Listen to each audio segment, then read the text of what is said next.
2019 నుంచి 24 వరకు ఆంధ్ర రాష్ట్రంలో ఎలా పరిపాలన జరిగిందో ప్రజలందరూ తెలిసిన విషయమే. ఆనాడు ప్రతిపక్ష నేత కానివ్వండి, ప్రజాప్రతినిధులు కానివ్వండి, ఇతర పార్టీ నాయకులు మేమందరం కూడా ప్రజల తరఫున ప్రజల సమస్యలపైన పోరాడాలని అడుగడుగునా మమ్మల్ని ఇబ్బంది పెడతాం జరిగింది. మమ్మల్ని రానిలేదు. ఏకంగా ప్రతిపక్ష నేతని ఇంటి నుంచి బయటికి రానికుండా గేట్ కూడా ఆనాడు తాడి కట్టేస్తాం జరిగింది. మేము ప్రెస్ మీట్ లో గత ప్రభుత్వాన్ని నిలదీస్తే కావాలని మా పైన కేసులు పెడతాం కానివ్వండి, ఏకంగా మా పార్టీ ఆఫీస్ పైన దేవాలయంగా భావించి తెలుగుదేశం పార్టీ కేంద్ర కార్యాలయం పైన దాడి చేశారు, గన్నవరం పార్టీ ఆఫీస్ పైన దాడి చేశారు.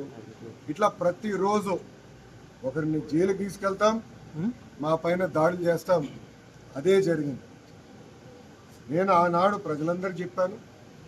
దాదాపు 90 బహిరంగ సభల్లో, యువగలం బహిరంగ సభల్లో ప్రజల ముందల ఎర్రబుక్ చూపించి ఏ అధికారులు వైకాపా నాయకులైతే చట్టాన్ని ఉల్లంఘించి ప్రజల్ని, తెలుగుదేశం పార్టీ కార్యకర్తలు ఇబ్బంది పెట్టారో న్యాయపరంగా వాళ్ళపైన చర్యలు తీసుకుంటా, వాళ్ళని వదిలిపెట్టనని ఆనాడు హామీ ఇవ్వడం జరిగింది.